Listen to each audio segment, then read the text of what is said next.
Ça y est, il est enfin disponible, notre dernier magazine anti-woke en guerre contre les fléaux qui menacent nos sociétés, avec de grandes interviews, notamment celles de Béatrice Rosen, Christine Kelly ou encore Sonia Mabrouk, et bien plus encore.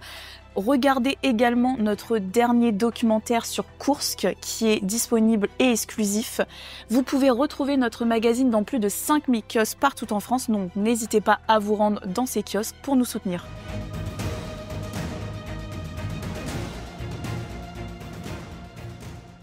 Nous recevons un invité que nous avions déjà reçu à plusieurs reprises et qui à chaque fois nous accorde des interviews passionnantes. Donc un grand merci à lui, c'est le grand reporter Régis Le Sommier. Bonjour Régis. Bonjour Eric. Merci beaucoup de nous avoir accordé ce nouvel entretien. Alors on ne vous présente plus, ancien grand reporter évidemment à Paris Match. Mais alors j'ai trouvé que c'était vraiment pertinent cette semaine de vous recevoir parce qu'on peut dire que vous êtes si ce n'est le meilleur même spécialiste en matière de politique internationale. Pour ce qui, en tout cas, concerne, selon moi, la Syrie, le Proche-Orient. On parlera bien sûr de l'Ukraine et enfin des États-Unis. C'est donc une émission spéciale, on va dire politique internationale que nous allons offrir à nos spectateurs aujourd'hui. Et puis avant cela, je vais quand même rappeler que vous êtes directeur de la rédaction du magazine Omerta qui sort son nouveau numéro demain, et auquel j'ai eu d'ailleurs le plaisir de contribuer, donc j'en suis pas peu fier. Donc un grand merci à vous. Et puis alors, ce numéro, c'est quand même formidable, il faut les remercier. Il fait beaucoup parler sur les réseaux, donc vraiment merci à vous tous qui en faites la promotion. Je crois que c'est quelque chose qui vous touche particulièrement. Tout à fait. Comme moi, voilà. Et vous attendiez d'ailleurs à ce qu'il fasse autant réagir, ce numéro Avant la mise en kiosque, non. Oui, c'est incroyable, parce que là, en plus, il y a juste la couverture. Voilà, on annonce la couverture, effectivement, on réunit comme Sonia Mabrouk, Christine Kelly et Béatrice Rosen qui nous expliquent leur combat. Contre le wokisme. Voilà, contre le wokisme. On a quelques petites exclusivités que je vous laisserai. Oui, parce qu'on rappelle que c'est un numéro qui parle de wokisme. Hein. C'est un numéro qui parle de wokisme. Ça ne serait pas clair en voyant la couverture. Voilà, et avec une partie aussi internationale, avec tout ce qui font les fibres d'Omerta en fait. Et donc, je vous encourage à le regarder, à le découvrir demain. Donc, voilà, donc vraiment, mais il est déjà en prévente En prévente sur le site et à partir de demain, on va mettre le lien sous 5000 points de vente. Donc normalement, vous devriez en trouver un pas très loin de chez vous. Voilà. Bon, en tout cas, merci vraiment à vous tous qui nous soutenez et qui faites la promotion. Surtout, ne vous arrêtez pas, continuez sur les réseaux sociaux et sur X en particulier. Se reconnaîtront qui veulent. Voilà, alors on enchaîne évidemment, je le disais, puisque là aussi, c'est absolument incroyable. Je pense que c'est bien de le rappeler. Vous aviez écrit un livre, c'était en 2015, l'édition La Martinière, c'est ça? Tout à fait. Qui s'appelait sobrement Assad. Voilà, donc je crois qu'il n'y en a pas beaucoup d'ailleurs qui étaient consacrés à ce Il y a eu beaucoup d'articles qui ont été consacrés à Assad, il y a eu beaucoup de sujets. Oui, mais enfin... moi, je l'ai rencontré et surtout, en fait, c'était... Vous l'avez rencontré à 2 reprises officiellement, c'est ça? Oui, tout à fait. Et ce qui était intéressant pour moi, c'était d'expliquer comment... la particularité de cette Syrie, héritage des dictatures bassistes telles qu'il y avait avant Saddam Hussein, qui a pu avoir dans le monde arabe dans les années 70-80 et qui ont peu à peu disparu avec les catastrophes que ça a provoquées, puisque si on compte aussi Mouammar Kadhafi en Libye, leur élimination a provoqué le chaos. Celle de Saddam Hussein nous a donné Daesh. Donc voilà, ce qui est intéressant, ce qui me paraissait intéressant, c'est d'avoir ces accès en Syrie, de façon à raconter la Syrie de l'intérieur. J'ai aussi fait un sujet sur les rebelles djihadistes de la Ghouta, que j'ai eu l'occasion d'interviewer. D'ailleurs, ça m'avait valu des problèmes auprès des autorités syriennes. Donc voilà, donc je connais bien, j'ai couvert les grandes batailles de cette époque, Palmyre, la Ghouta, Alep, donc surtout Alep, où j'ai passé beaucoup de temps à cette époque. Et donc ce qui s'y passe aujourd'hui, évidemment, m'intéresse au plus haut point. Alors, si vous le voulez bien, justement, cher Régis, on va donc parler longuement de cette actualité qui touche la Syrie. On va essayer de commencer chronologiquement cette émission, donc en parlant de cette fameuse nouvelle, bien sûr, qui n'aura échappé à personne et qui nous a tous choqués, donc la chute de Bachar al-Assad. Est-ce qu'une première question toute simple, est-ce que vous y attendiez à un tel événement, vous? Pas du tout. Pas du tout, même Pas vous? du tout. En fait, le problème de la Syrie, c'est qu'on y a peu prêté attention depuis 8 ans. En fait, la fin des combats, globalement, a lieu en 2018. Je parlais de l'épisode de cet est de Damas qui est, entre guillemets, reconquis par l'armée gouvernementale en avril 2018. Les rebelles qui tenaient cette enclave, plusieurs groupes, dont certains djihadistes, sont ramenés en bus à Idlib. Et à Idlib ont été en gros entassées toutes les formes d'opposition au régime de Bachar el-Assad, expulsées par Bachar el-Assad, et les Russes qui ont fait ces transits de façon à, homogénéiser et reconquérir le territoire, à l'exception du Rojava, c'est-à-dire la zone tenue par les Kurdes au nord-est, sur laquelle les Américains sont présents. Et donc, on a concentré dans cette province d'Idlib tout ce qui était éléments d'opposition. Et en fait, on a mis tout ça sous cloche. Et pendant 8 ans, on va dire, on n'en a plus entendu parler. La Syrie ne déclenchant plus les feux de l'actualité, il y a eu d'autres crises, il y a eu l'Ukraine, il y a eu plein d'autres choses, et tout ça est passé un peu à la trappe et on n'a pas observé ce qui se passait précisément dans ce territoire d'Idlib, avec un phénomène quand même qui peut peut-être se comparer, si on veut faire une comparaison avec un autre phénomène qui s'est produit récemment au Moyen-Orient, à Gaza. C'est-à-dire quand vous concentrez une population avec des éléments comme le Hamas pendant des années sur un territoire que vous l'encerclez, il se produit ce qui se produit, c'est-à-dire dès que les gens qui occupent ce territoire ont l'occasion d'en sortir et d'essayer de vous tuer, ou en tout cas pour ce qui est des Israéliens et pour la Syrie de la conquérir, se produit une sorte là, ça a été vraiment un côté fulgurant, une blitzkrieg incroyable. La différence entre les deux, toutes proportions. Prise de pouvoir fulgurante, c'est le mot. Voilà, le fait que l'armée syrienne ne s'est pas battue, le fait que la société syrienne, grêlée sous les sanctions, n'a pas résisté à cet assaut, que l'armée syrienne ne s'est pas battue et que les Syriens ont considéré que advienne que pourra.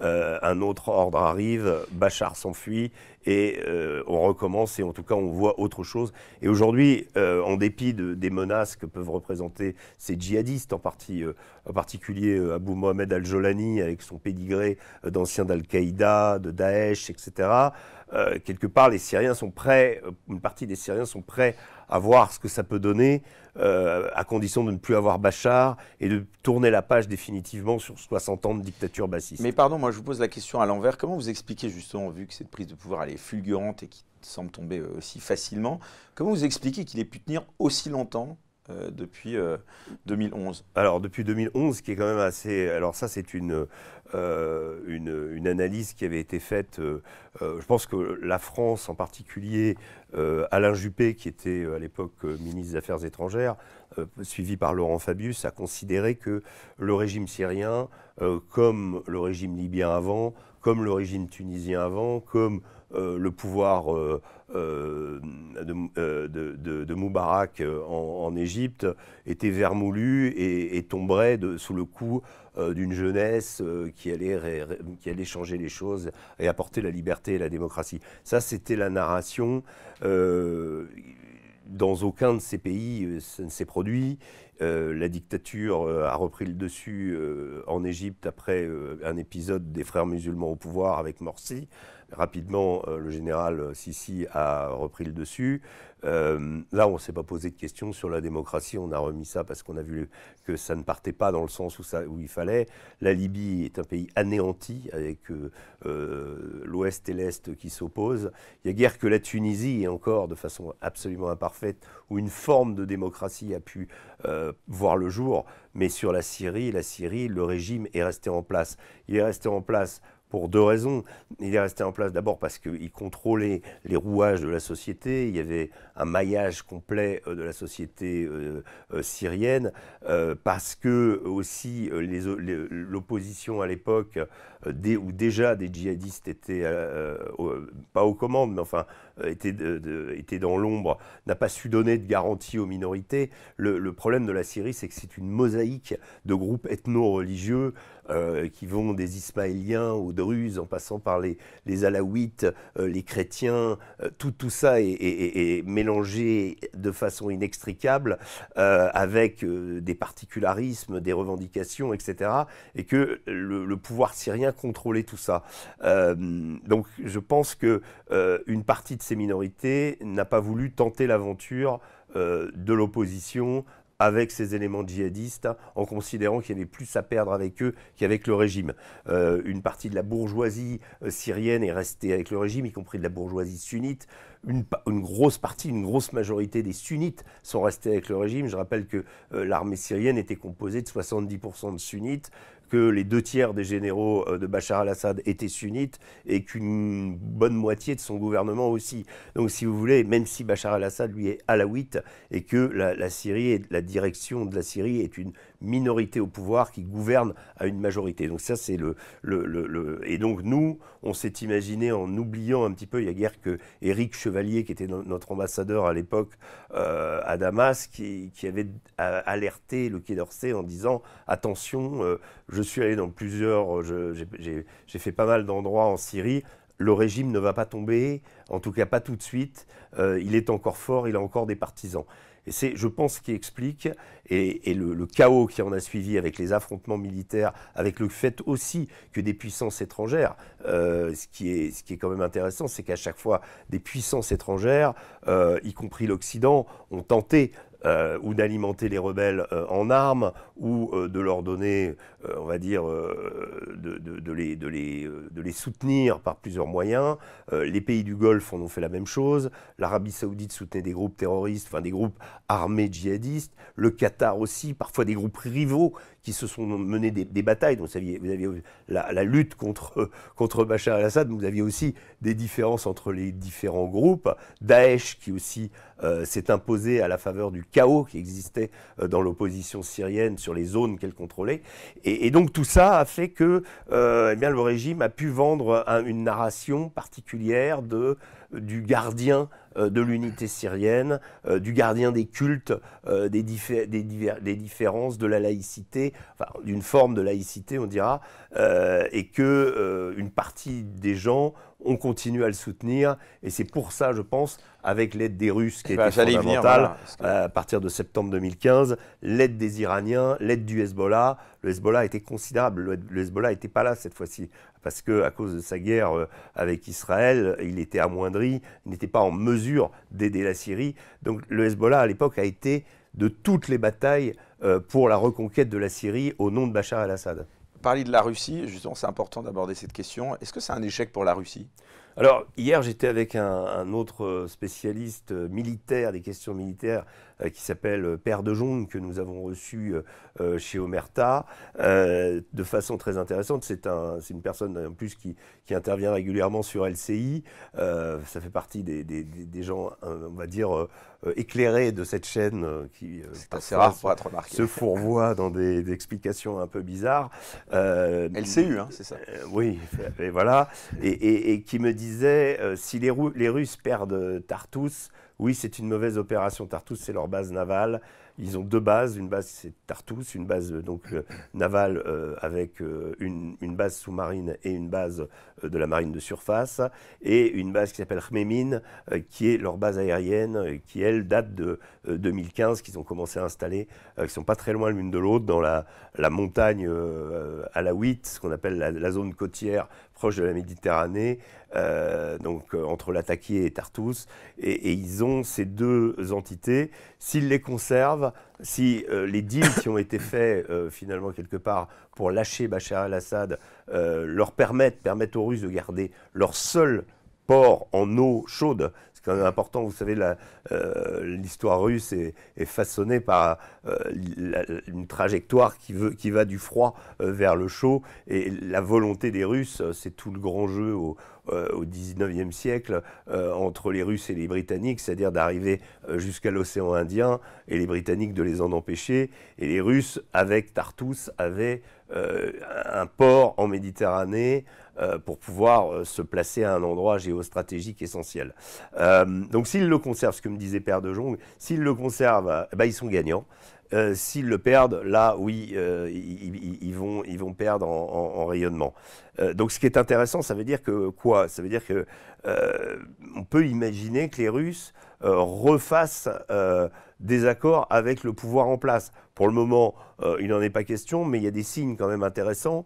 Les Russes, à partir du moment où Bachar el-Assad a quitté le pouvoir et que Jolani et son groupe HTC sont arrivés à Damas, que les nouvelles autorités ont commencé à faire un processus de transition avec l'ancien Premier ministre de Damas, la Russie a, sur l'ambassade de Syrie à Moscou, a hissé le drapeau, le nouveau drapeau syrien, vert, blanc, noir, remplaçant celui qui était noir, blanc, rouge de l'ancien régime. Donc ça veut dire qu'ils actent quelque part, par la représentation diplomatique de la Syrie sur leur sol, le fait qu'il y a une nouvelle entité et qu'ils sont prêts, probablement, parce que les Russes sont des pragmatiques, à établir des relations, ou en tout cas à discuter avec eux. Alors justement, ce qui est intéressant, c'est que, en tout cas sur la scène politique française, tout le monde a commencé à se réjouir de cette chute de Bachar el-Assad. Bon, bien entendu, un dictateur, mais vous avez été d'ailleurs un des premiers à dire, attendez, avant de se réjouir, regardons un peu qui prend le pouvoir. Est-ce qu'on peut dire qu'il s'agit de djihadistes? Ça, c'est la première question. Deuxième question, qui est derrière, selon vous, cette opération en Syrie? Beaucoup parlent de la Turquie, des États-Unis. Et quel aurait été justement leur intérêt de faire tomber Bachar el-Assad? Pourquoi ils ne l'ont pas fait plus tôt? Première question, voilà. Est-ce qu'il faut se réjouir de cette prise de pouvoir? Écoutez, il faut se réjouir. Pour s'en réjouir, il faut être syrien. Comme je vous dis, une chape de plomb avait recouvert la Syrie depuis 8 ans. On avait l'impression que ce pays n'existait plus. Et tout à coup, on commence à s'y intéresser avec, je vais dire, une certaine... un certain processus qui est un peu identique, qui commence à se répéter. Moi qui m'a rappelé instantanément le retour des talibans en Afghanistan, où tout à coup on se dit tiens, il faut donner sa chance au produit. Je pensais que vous alliez dire la Libye. Alors la Libye, oui, la Libye avec le comité de libération nationale, Benghazi, le discours de Sarkozy, de David Cameron, qui d'ailleurs brandissent tous les deux les mains du leader libyen à l'époque, dont tout le monde a oublié le nom. Ce qui dit long de cette expérience de démocratie inculquée par nos forces sur ce pays. Non, je suis sceptique parce que je vous expliquais tout à l'heure, Daesh, après Saddam, par ricochet, pas immédiatement après, mais Daesh qui peut se penser comme, vraiment, je le pense, comme la vengeance de Saddam d'une certaine façon, puisque ce sont des radicaux sunnites, arabes sunnites, parce que les Kurdes aussi sont sunnites. Donc, si vous voulez, c'est des choses qui sont... voilà, on casse l'objet. Ce qui est très intéressant, je cite souvent cette Colin Powell qui à la veille de l'invasion de l'Irak, je pense que beaucoup de choses commencent avec l'invasion de l'Irak, en mars 2003, et rencontre George Bush à la Maison-Blanche. Et George Bush lui dit vas-y Colin, parce que George Bush aimait bien, il était entêté, il était têtu, mais il aimait bien avoir aussi des voix alternatives. Il sentait bien que Powell n'était pas tout à fait en phase, en tout cas qu'il ne pensait pas à cette guerre en Irak comme l'a pensé Rumsfeld ou Cheney. Et il demande à Powell, il lui dit mais qu'est-ce que tu en penses? Dis-moi, speak your mind, Colin. Et comment Colin Powell lui dit, c'est la règle du magasin de porcelaine. Tu casses quelque chose, elle est à toi. Voilà, et c'est exactement ce qui s'est passé. C'est-à-dire que les Américains sont restés sur place, les Américains sont partis, ont dû revenir quand Daesh est revenu. Aujourd'hui, sont présents dans le nord de la Syrie, où par effet de ricochet, on va dire, les phénomènes djihadistes ont débordé.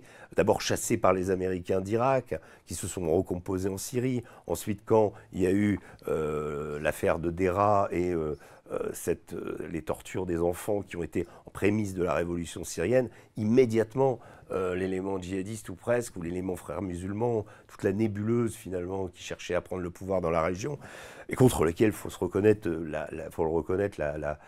le pouvoir de la famille Assad, du clan Assad, avait souvent lutté, parfois jouant avec eux, parfois voilà, comme beaucoup de puissances dans la région, on en parlera. En fait, tout ça a provoqué finalement une sorte de contamination et une forme d'instabilité que les Russes ont été les seuls finalement les Russes et les Kurdes. Alors les Kurdes ont été aidés par les Américains. Enfin, les Russes qui ont accueilli Bachar al-Assad. Hein, oui, tout à fait. Mais je parle des djihadistes, je parle d'Al-Qaïda, je parle de Front al-Nosra, je parle de Daesh, à faire reculer ces éléments-là. Et donc il y a eu une sorte de mise en coupe réglée et tout ça s'est un peu calmé.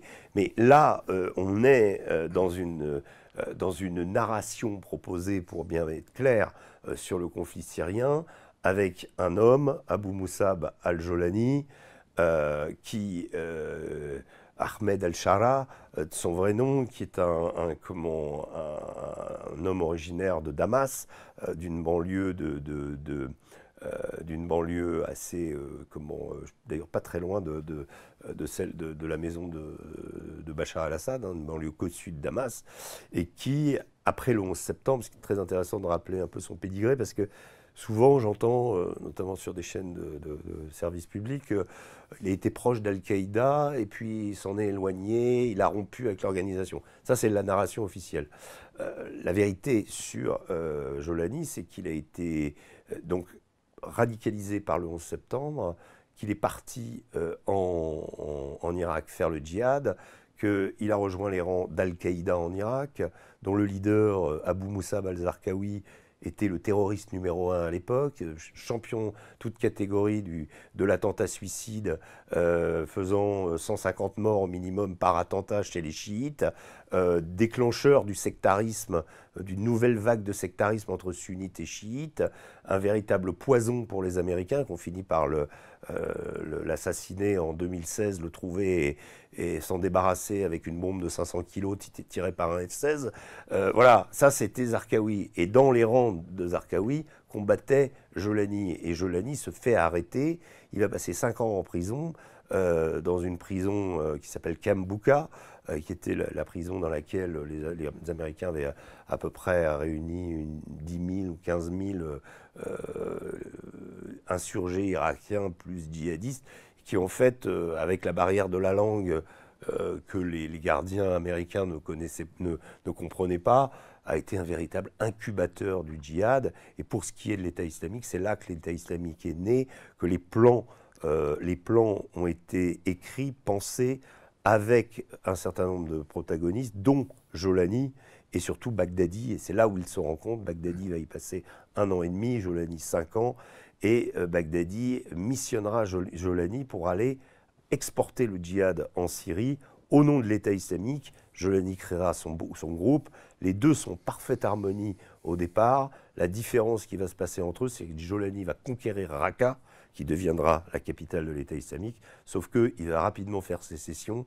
Il fait sécession parce qu'il a une vision très nationaliste syrien. Lui, le côté globaliste, le côté extension territoriale prôné par Baghdadi, c'est pas son truc. Et Baghdadi veut annexer de force, unir de force Jabhat al-Nusra et Daesh. Et en fait, Jolani refuse. Donc c'est ça qui va se produire. Ensuite, il va rester quand même une force conquérante en Syrie. Il va annexer des territoires. Il y aura une énorme présence d'Al-Nusra à Alep, dans la Ghouta, dans d'autres villes, à Homs. Bref, il va mener sa guérilla en Syrie jusqu'à perdre et jusqu'à se retrouver dans les fameuses provinces d'Idlib.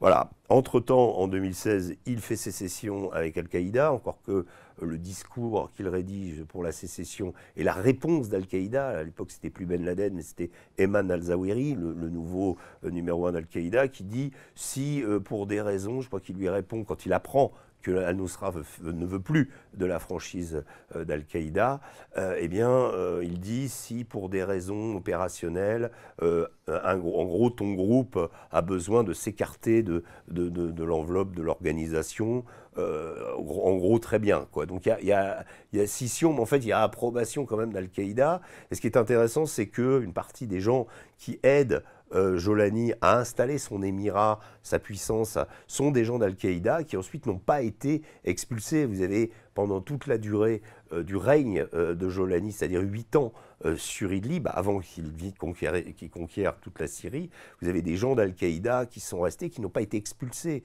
Il y a encore un groupe qui est dans le sillage d'HTC, qui s'appelle Houras al-Din, qui est directement connecté à Al-Qaïda. Et puis, vous avez une myriade de groupes, dont le groupe du français Omar Homsen, terroriste niçois notoire, parti faire le djihad au nom et rejoindre Al-Nosra en 2013, et qui a environ une centaine de combattants autour de lui.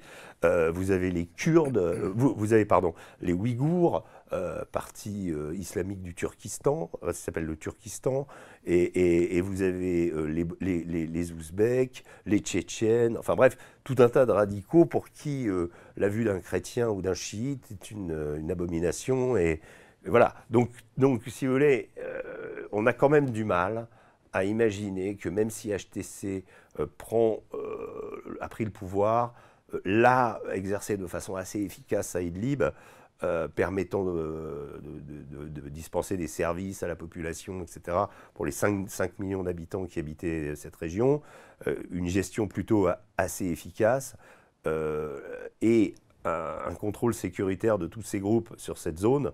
Maintenant, imaginez au regard de la Syrie, est-ce que ce contrôle-là est possible? Voilà la vraie question aujourd'hui.